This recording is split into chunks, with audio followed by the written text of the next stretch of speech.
Diddy is in even deeper trouble this week, and things are spiraling fast. We're talking about a $100 million lawsuit, Tupac's name coming back to haunt him, and prison drama that somehow keeps getting worse. I'm ranking every single update on a tier list, and trust me, some of these are absolutely wild. Let's get into it. Welcome back to Bad Boy Weekly, Episode 4. If you're new here, this is where we break down everything that went down with Diddy over the past week. And let me tell you, this week was insane. Here's how the tier list works. S tier means shocking and completely unexpected. A tier is wild but believable. B tier is interesting but we kind of saw it coming. And D tier is old news we already knew. Before we rank anything, quick background. Diddy has been locked up in a New Jersey jail for months now, facing serious federal charges, including racketeering-related accusations. On top of that, multiple civil lawsuits are piling up fast. His criminal trial is expected later this year, and the pressure keeps building. Most celebrities go silent once they're behind bars. They let lawyers talk, not Diddy. He's fighting from inside, filing lawsuits, releasing statements, and trying to control the narrative. And this past week, absolute chaos. Alright, first update. Diddy just filed a massive $100 million lawsuit against NBC. That's a serious move, even for someone with his money. He's suing NBC Universal, Peacock, and Ample Entertainment over their documentary titled Diddy, The Making of a Bad Boy. Diddy is calling it a shameful hit piece, claiming it's full of false and unproven allegations.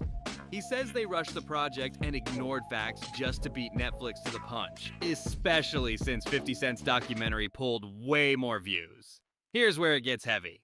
Diddy submitted a sworn affidavit, meaning he's making these statements under penalty of perjury. If he's lying, there could be serious legal consequences. In that affidavit, Diddy flat out denied being involved in the death of Kim Porter, the mother of his children. He also denied any involvement in the murder of Christopher Wallace, better known as the Notorious Big. On top of that, he denied responsibility in the deaths of Andre Harrell and Heavy D. He didn't stop there. Diddy also denied claims about so-called freak-off parties, denied using recordings to blackmail anyone, and denied any allegations involving minors. These are huge denials, and he put them all in writing. So why sue NBC? His legal team says the documentary only relied on 3 sources: Jaguar Wright, Gene Deal, and one anonymous individual. They argue that's not enough verification for claims this serious. According to Diddy's lawyers, NBC rushed production and failed to properly fact-check. They also called out how Kim Porter's official cause of death, pneumonia, was barely mentioned on screen, while conspiracy theories were heavily emphasized. His team says that presentation was misleading and unfair. So where does this land? I'm giving this B tier. It's bold, and the sworn affidavit is serious, but let's be real. We expected Diddy to sue somebody. He's wealthy, powerful, and backed by lawyers. Interesting, but not shocking. Now, let's talk about the truly explosive part. A man named Steve Otis just filed a lawsuit that includes one of the most disturbing quotes we've seen so far. This one made people freeze. According to Otis, this incident allegedly happened in 2012 at a Midtown Manhattan hotel. He claims Diddy threatened him and said, "If I can get Pac hit, what do you think can happen to you?" Let that sink in. Otis says Diddy directly referenced Tupac Shakur's murder as a threat. That's not just trash talk. That's what lawyers are calling an implied admission of power and reach. Otis says he stayed silent for over 10 years because he genuinely feared for his life. He only felt safe coming forward after Diddy was taken into custody. That detail alone shook people. According to the lawsuit, Otis claims he was drugged, saying Diddy gave him a water bottle, and after drinking it, he became disoriented and unable to resist. The complaint describes disturbing events, alleging Otis was forced into humiliating acts while Diddy watched. When Otis tried to escape to the bathroom, he claims Diddy followed him and assaulted him while he repeatedly said no. The lawsuit says this caused long-term physical and psychological harm. The fear didn't end there. In 2014, Otis left a comment on Diddy's Instagram, and soon after, he says he started receiving threats through the escort agency that connected them, Cowboys for Angels. The agency's owner allegedly warned Otis about someone known as Mr. Star. described as one of Diddy's aliases, and told him to stop speaking out. Another escort later claimed Diddy was furious and had threatened to kill him. That's what kept Otis quiet all these years. So where does this land? This is A tier. We've heard theories about Diddy and Tupac for decades, but this is the first time someone claims Diddy directly said it to them in a legal filing. This isn't internet rumors anymore. This is sworn court material. If this goes to trial, Otis will have to testify under oath. That alone makes this a massive escalation. It's believable, disturbing, and could completely change the case. And we're not done yet. Because the deeper we go into Steve Otis's lawsuit, the clearer a pattern starts to emerge about how Diddy allegedly operated behind the scenes. The head of the agency was a man named Brett Taylor, also known as Garen James. And according to the lawsuit, he set the tone before Otis ever walked into that room. He allegedly told Otis to do whatever Diddy wanted, stay quiet, and remember who held the power. That kind of pressure before a meeting is already a massive red flag. When Otis arrived at the hotel suite, things allegedly went downhill fast. The lawsuit brings up that same water bottle again. After drinking it, Otis said he felt dizzy, foggy, and disconnected, like his body wasn't his anymore. He claims he knew something was wrong but couldn't react in time. Then comes the detail people are sick of hearing but can't ignore: baby oil. According to the complaint, Diddy allegedly covered Otis in it, and at that moment, Otis realized he was in serious danger. The drugs made him feel trapped, unable to fight back or leave. The lawsuit uses a disturbing phrase to describe what followed, calling it a reclamation ritual. Otis alleges he was forced into an intimate act with a woman while Diddy watched the entire time. After it ended, the lawsuit claims Diddy still needed to assert control over both of them. That's when Otis tried to escape to the bathroom, but the lawsuit says Diddy followed him. According to the filing, Diddy said, "Let's turn up," then grabbed Otis and assaulted him. Otis claims he was pinned against the wall, unable to move, repeatedly saying no. The incident allegedly lasted several minutes and left him in pain and terrified. Afterward, Otis says Diddy made the chilling Tupac-related threat and sent him on his way. Otis left traumatized, shaken, and convinced his life could be in danger if he spoke up. What makes this Cowboys for Angels situation even darker is that it wasn't some random setup. According to the lawsuit, Garen James was allegedly working closely with Diddy, preparing men ahead of time and using Diddy's power as leverage. That's not coincidence, that's a system. And here's the wild part: Cowboys for Angels is still operating today. Their website is active right now, offering escorts in cities like New York, Miami, Los Angeles, Houston, and Atlanta. This wasn't some short-lived operation, it was a full business that's still running. The lawsuit paints a picture of a disturbing partnership. Diddy allegedly had money and influence, while the agency had access to people. Together, the complaint claims it created a dark pipeline. So why is this B tier? Because after everything we've learned this past year, this pattern sadly doesn't shock people anymore.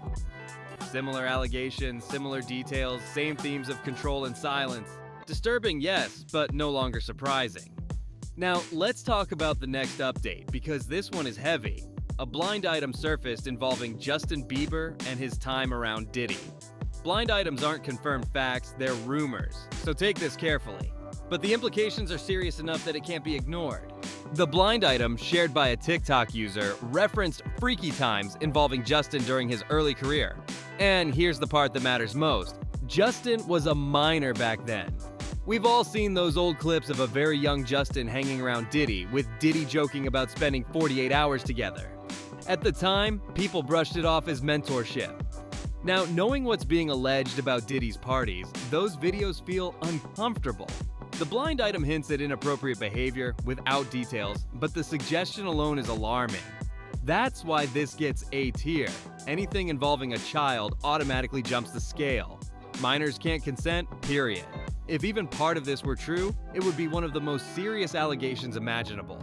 Justin has spoken openly over the years about mental health struggles, feeling used, and battling addiction. No one is saying those things are directly connected, but the timeline makes people uneasy. What also stands out is Justin's silence. He hasn't defended Diddy, and he hasn't spoken against him either. That quiet has people reading between the lines. I truly hope this blind item is false. But with everything else coming out, people can't help but question it. And that's terrifying. Turns out there was a secret dress code at these parties, and nobody was supposed to talk about it. A woman recently came forward on TikTok explaining how it worked, and her story shook people. She said she was told to wear a black dress, while almost everyone else wore white. At first, she didn't understand why, but later it became clear. The black dress was a signal. According to her, the black dress told party guests exactly who to approach if they were looking for extras. Her word, not mine. That didn't mean party favors or VIP access, it meant sexual access. She says once she realized that, it was already too late. She described feeling suddenly numb and disoriented, like she wasn't fully present. She said she felt loopy, detached, almost like a zombie, unable to properly react or think clearly. Then, according to her account, people began crossing boundaries as she moved through the room, acting like it was normal because the dress marked her as available. It's disturbing, but it also explains something bigger. These parties weren't random chaos, they were organized. She claims certain people were selected ahead of time, dressed differently on purpose, and placed into vulnerable situations. On the surface, it looked classy. Everyone in white, elegant vibes, celebrity energy. But underneath that image was a coded system. If you knew what to look for, if you understood the signals, you knew where the real activity was happening. That explains why so many people have said these parties started off normal, then shifted into something darker later in the night. The transition wasn't accidental, it was planned. That's why this lands in B tier. The details are shocking, but the idea that there was a system in place isn't surprising anymore. We already knew there were rules, signals, and structure behind these events. Now we're just learning exactly how it worked. Now let's talk about something even deeper, the alleged overlap between Diddy's circle and Jeffrey Epstein's network. This theory has been gaining traction fast, and honestly, it's hard to ignore. You've got two wealthy, powerful figures from New York, moving in elite spaces, attending the same kinds of events. People are asking, do you really think their worlds never crossed? Here's where things get interesting. After Diddy was arrested, other high-profile indictments followed. Mike Jeffries, the former CEO of Abercrombie & Fitch, was indicted. Eric Adams, the mayor of New York City, was indicted. And the timing raised eyebrows. Coincidence? Maybe. But people aren't convinced. Let's break down Mike Jeffries for a second. He was placed in power by Les Wexner, the billionaire behind L Brands. And guess who managed Wexner's money for years? Jeffrey Epstein. Epstein wasn't just around, he was deeply embedded. Wexner even signed over enormous control to him. So Wexner backs Jeffries, Epstein manages Wexner, and later Jeffries faces serious charges. Jeffries was even held in the same jail as Diddy before suddenly being declared unfit for trial due to health claims. A lot of people found that timing suspicious, especially given how fast everything happened. That's why some believe these men weren't isolated cases. They were part of the same ecosystem. Same circles, same protections, same playbook. When one person goes down, others start scrambling. Some think Diddy may be cooperating. Others think powerful people are trying to shut things down before more names surface. We don't know which theory is right. Maybe it's a mix of both. What we do know is that a pattern is forming, and it involves wealth, influence, and alleged abuse of power. Epstein, Wexner, Jeffries, Diddy, these names keep crossing paths. That's why this gets A tier. This doesn't look like one bad actor. It looks like a system. Now let's talk about the Kardashians, because this part surprised a lot of people. A deep dive uncovered old video footage showing just how close they were to Diddy over the years. This wasn't easy to find. It was buried. But the footage shows Kim, Khloe, Kourtney, Kris Jenner all attending Diddy's events repeatedly. They weren't just casual guests. They had business ties, social ties, and real access. And now that we know what's allegedly happened at these parties, people are asking serious questions. What did they see? What did they know? What makes this stand out is the silence. The Kardashians haven't defended Diddy, but they also haven't distanced themselves. For a family that usually responds to everything, that quiet is loud. Some think they knew more than they let on.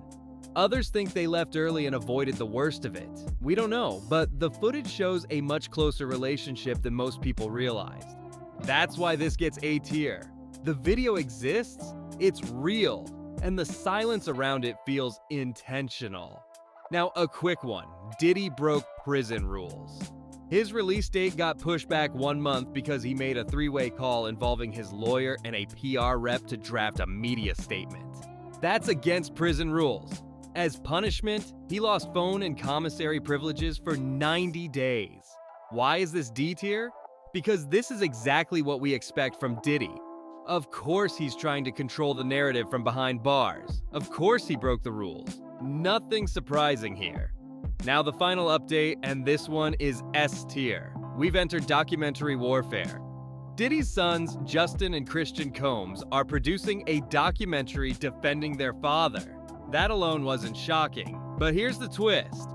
They're also making a documentary about 50 Cent. That's right, 50 dropped a documentary about Diddy. So now Diddy's sons are firing back with their own project targeting 50. This isn't just legal drama anymore, it's media retaliation. It's rap beef with streaming budgets. This is peak chaos. Nobody saw this coming. Lawsuits were expected, allegations were expected. But documentary versus documentary warfare? That's next level petty. And for that alone, it's S tier. Right, that's everything. Those are all the major Diddy updates from this week, ranked. Let me know in the comments which one shocked you the most and whether you agree with the tier list. Next week is shaping up to be even crazier, so stay tuned and stay sharp.